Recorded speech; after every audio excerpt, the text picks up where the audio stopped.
hectic. Welcome back to it, guys. I hope you guys are still enjoying the show. The hashtag for today is Hectic Upgrade, all right? Before the break, we were discussing the issue of bullying. So we want you guys to hop onto Facebook and Twitter. Also call us 083-913-3011. Ask any questions. If you have any stories, any comments that you guys want to add, then please do that right now. Let me just take some questions from Facebook. I'm going to pose them and actually throw them to Esona and the panel and see if they can answer your questions for you guys. The first one is from Africa Teshia. She says, hashtag Hectic Upgrade. I was being bullied. Oh wait, actually I had another one that I actually wanted to ask first. There it is from TD. TD Rosie Rapoko says hashtag Hectic Upgrade. My sister is being bullied because she is albino. People hate her because of her color. How does she overcome that? Esona, can you help her with that? Now, Paula, you heard that the viewer says that her sister's being bullied for her albinism, and people hate her for the way that she looks. How do you think that someone can overcome that? I think it's very important for anybody, if you're in a situation where you are being bullied, that you need to get yourself and do whatever it takes to get out of that situation. And I'm glad she has her sister that is supporting and helping her. But if her sister's not able to do it, her sister needs to go to another adult or another person that she trusts, and a person who will act on her sister's behalf to get her sister out of that situation. The long-term consequences of being bullied, and especially over time, not even over time, even if it's a couple of incidences, can be very, very severe, and it will affect a person long-term into their lives. So it is very important to find an adult who will act on your behalf and who will get you out of that situation and stop the bullying. Okay, cool. Let's cross on over to Mbasa and keep the conversation going online, guys. Yeah, we do have some more comments, and this one is from Usululeko Mngwaba. He says, hashtag Hectic Upgrade. I'm bullied by my best friend for suspecting me of stealing his tackies. I don't know what to do now because he's my friend. This is actually really sad. Can you guys answer this one for him, please? Okay, Paula, do you want to take that one again, whereby someone is being accused of something and it's your best friend? So how do you, take control of that situation? I think in those sorts of situations, it always is a bit more tricky because there is a friendship, and it sounds from what he's saying that he's wanting to maintain the friendship. What I would suggest in those sorts of situations is, again, to find an adult. It would be great if there was a counsellor or a social worker that he could go to and work through a counsellor or a social worker or another adult who has some experience in this, just to mediate through the friendship and listen to each side of the story and try to get them into a space where they can, the friendship can carry on without the bullying. Or maybe it might get to a point where the friendship does need to end if the bullying continues, because again, as I said, you can't be in a relationship or in a situation where you're being bullied over time. It is very damaging. Okay, cool. Mbasa, do you have any more comments? I do have some. I actually have two comments that are actually very similar to each other. The first one is from Olwetu, and she says, hashtag Hectic Upgrade. I was bullied by girls who wanted me to bring them money to school. We know all about those. I know them. And then there's also Marcus Poku who says, hashtag Hectic Upgrade. At school, there was this boy, and he used to beat me if I don't bring a lunchbox at school for her. So basically, these are two similar situations. What do you do in a situation like that where people just want you to bring money and steal your lunch? Like, come on. Okay, now Stephen, you were bullied throughout school, so I'm sure you can identify with those problems. So can you, talk to us and how our viewer can actually take control of that situation? Well, I think it's important that obviously if you're fearful of bringing money or food to school, I mean, that is obviously you need to survive, you need to eat through the day. Yeah. You need to obviously speak up against that and obviously speak to a prefect, speak to a teacher, speak to the principal, and if need be, I mean, I don't know if there's any physical bullying going on, take it to the police if you need to, but I mean, it needs to stop. I mean, we don't need that happening. Okay, cool. Now, guys, we're actually going to be starting with part 2 of our talk show right now. Earlier on, we were discussing the different ways of identifying the different forms of bullying, as well as the different forms of emotional abuse. So right now, we are going to be talking about how to stand up for yourself when you find yourself in these situations. Now, Paula, I'm going to start with you. Now, a lot of kids out there find it hard to stand up for themselves because they also feel that it may aggravate the situation and they may find themselves in a deeper problem than they were before. So how do you suggest they handle the situation in that case? I think each situation is very different and each situation needs to be looked at differently.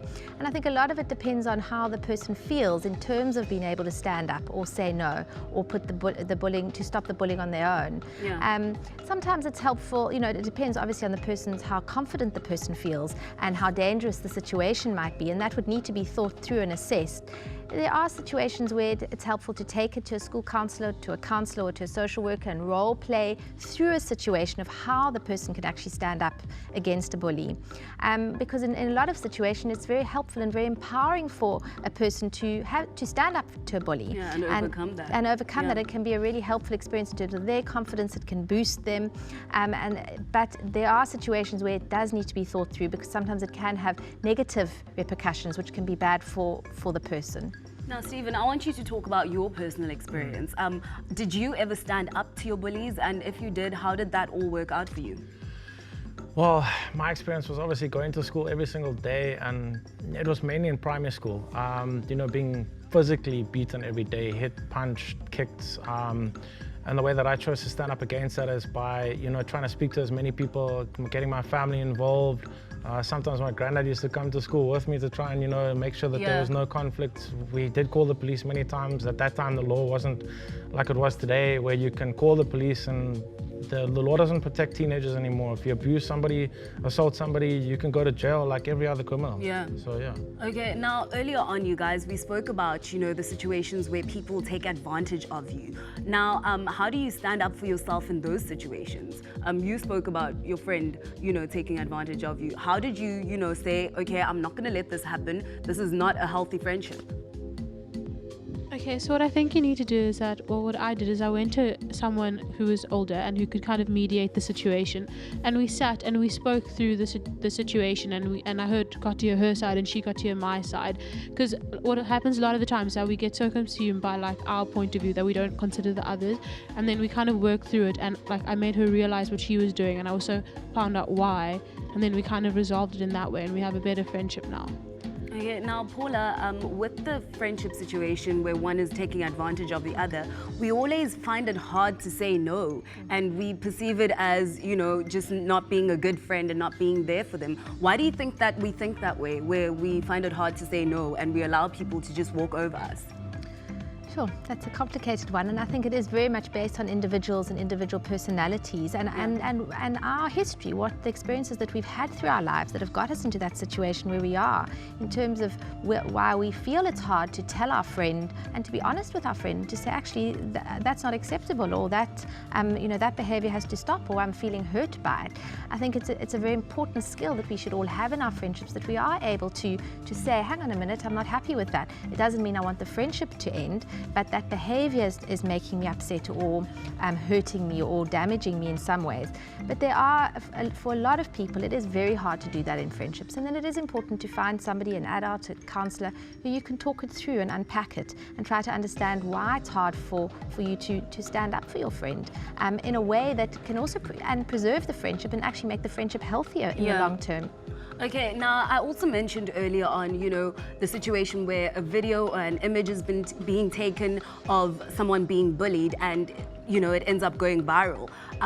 How do you think, you guys, we can address this situation on the part of the victim? Because in that situation, you feel very helpless as the victim. So how would you suggest that the victim stands up for themselves? I want to ask one of the girls to weigh in. So if you feel that the video is not something that's having a positive effect on yourself and you're the victim, and you feel that it's placing you in a box and you feel like you've been victimized to a large extent, you can always just report the video and it can be taken down.